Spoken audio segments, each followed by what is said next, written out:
मैं राजनांदगांव से देवाशीष।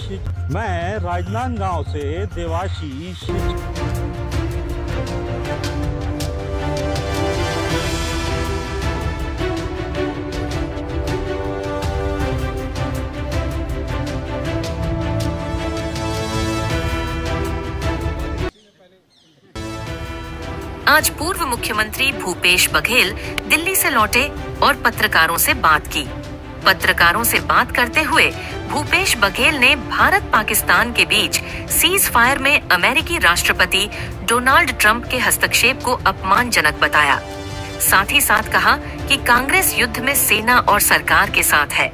इसके अलावा भूपेश बघेल ने सीज फायर उल्लंघन पर गृह मंत्री विजय शर्मा पर अवैध बांग्लादेशी और अन्य विषयों पर बात की।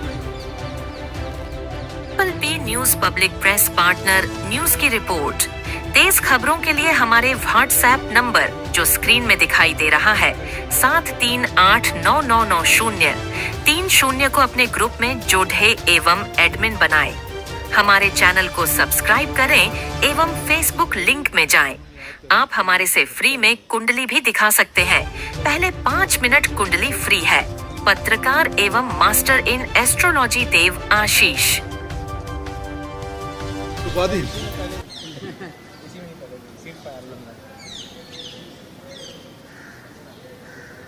देखिए, दोनों सरकारों ने सीज फायर की घोषणा की, लेकिन यह अपमानजनक बात है कि इसकी घोषणा राष्ट्रपति ट्रंप ने किया। दोनों सरकारों में से कोई यदि करते और बातचीत करते तो बात अलग थी, लेकिन इसमें जो बातचीत करने का स्थान भी इसे न्यूट्रल प्लेस में करने के जो निर्णय है, ट्रंप का जो निर्देश है, वो भी अपमानजनक है।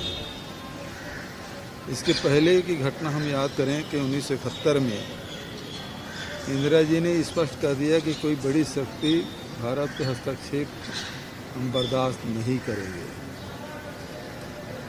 और आज हमारी स्थिति ये है कि ट्रंप पंच बना है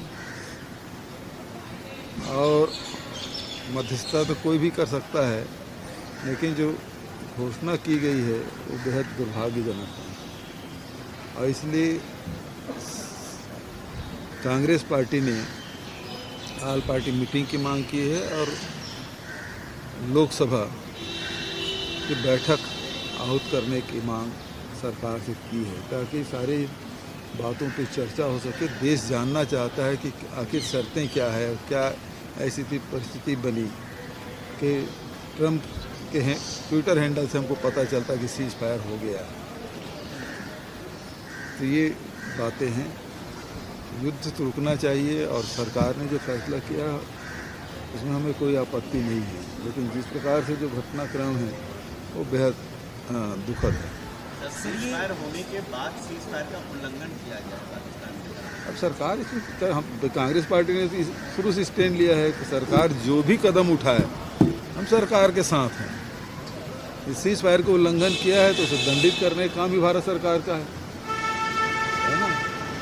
वो जो निर्णय ले, उनका जो फैसला है वो देखिए, सरकार के फैसले के बारे में शुरू से हमने कहा जो देश हित में, देश पूरा जब ये संकट आया है और तो पूरे कांग्रेस पार्टी एकजुट है, पूरे सरकार के निर्णय के साथ है, सेना के साथ है। लेकिन सवाल तो अभी भी वही है कि 26 जो आम नागरिक मारे गए हैं उसके लिए जिम्मेदार कौन है? जो सुरक्षा में चूक हुई, इंटेलिजेंस फेल्योर हुआ, तो इसके लिए जिम्मेदार कौन है? उस पर क्या कार्रवाई कर रही है सरकार, ये तो पता है। अभी तो अभियान चलाए थे, जितने पाकिस्तानी हैं उसको बाहर करेंगे। यहाँ कितने पाकिस्तानी आइडेंटिफाई हुए और कितने को निकाला गया यहाँ से, सरकार बताए। क्योंकि सभी जगह रात रात भर जाग के सारे पुलिस वाले सब दबिश दिए थे, उसको क्या हुआ? पाकिस्तानी को क्या हुआ? बांग्लादेशियों को क्या हुआ? विधानसभा में हम लोगों ने इसीलिए ये जहाँ चुनाव होते हैं ना वहाँ फिर बांग्लादेशी घुसपैठे आ जाते हैं। अभी बंगाल में है, पहले छत्तीसगढ़ में था, फिर झारखंड चले गए, फिर दिल्ली चले गए, फिर अभी बंगाल का चुनाव आने वाला है तो वहाँ जाएंगे, क्योंकि बिहार में सरकार उनकी है तो वहाँ बांग्लादेशी घुसपैठे नहीं होंगे। चुनौती दी है एक तरीके से विजय शर्मा जी ने पीएम आवास को लेकर आपको और भी कांग्रेस के नेताओं को। भैया मंच और स्थान तय कर लें, सब मीडिया भी रहे, मंच बना ले, समय तय कर लें, कांग्रेस के लोग इस चुनौती को स्वीकार करें। क्या लगता है पीएम आवास की जो बात है बार-बार पीएम आवास की स्थिति ये है कि पहले 1,30,000 रुपये मिलता था, अब 1,20,000 रुपये कर दिए। जब ईंटा जो लगता है गरीब लोगों को वही 1,00,000 रुपये का है। भाई दरवाजा खिड़की और लेंटर की बात, प्लास्टर की बात तो छोड़ दो, ईंट जो लग रहा है वही 1,00,000 रुपये हो जाता है। तो उमेश पटेल जी ने विधानसभा में बात कही भी कि भैया इसको 2.5 लाख किया जाए। अभी जो सुनने में यही आ रहा, गरीब लोग जो हैं अब जितना सरकार पैसा दे रही है उसमें तो मकान बन नहीं रहा है, नहीं तो 1,20,000 में सरकार बना के दे दे मकान बना के दे दे, है ना, और नहीं तो उसको 2.5 लाख करे। और फिर से कह रहा हूँ कि ये चुनौती स्वीकार है। शर्मा जी जहाँ भी स्थान तय कर ले, समय तय कर ले, हम लोग आने के तैयार हैं।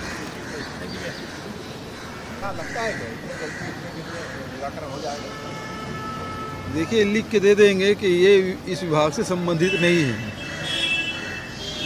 या इसको ये चूँकि ये फैसला सचिव लेवल का है इसलिए कलेक्टर ने लिख दिया कि वो निराकृत हो गया। इसी प्रकार के ये लिपापोती करने का काम करेंगे, इसके अलावा कुछ नहीं। सर बिहार में आने वाले दिनों में चुनाव भी बोल रहे हैं कि एनडीए की ही गवर्नमेंट आएगी, जनता पूरी समझ चुकी है बिहार में। जनता तो देख चुकी है। अभी जितनी बड़ी बड़ी बातें हो रही थी सबकी कलई खुल गई है। एनडीए गवर्नमेंट की क्या स्थिति है ये पूरा देश क्या दुनिया जान चुका है। ये बांग्लादेशी घुसपैठियों को निकालने के लिए सरकार जो है शिक्षकों के लिए 200 पदों के लिए जो है भर्ती के लिए विज्ञापन जारी किया गया है। क्या लग रहा है आपको कि जो मेन फोकस जो है सरकार का कहीं ना कहीं आबकारी विभाग की सरकार ने तो 1 लाख भर्ती का फैसला किया था, घोषणा पत्र में तो यही कहा था। अभी तक कितनी भर्तियां हुई? 200 की बात वोट के मुंह में जीरा है, कहाँ 1 लाख और कहाँ 200। ठीक है, चलिए थैंक यू। पापा ने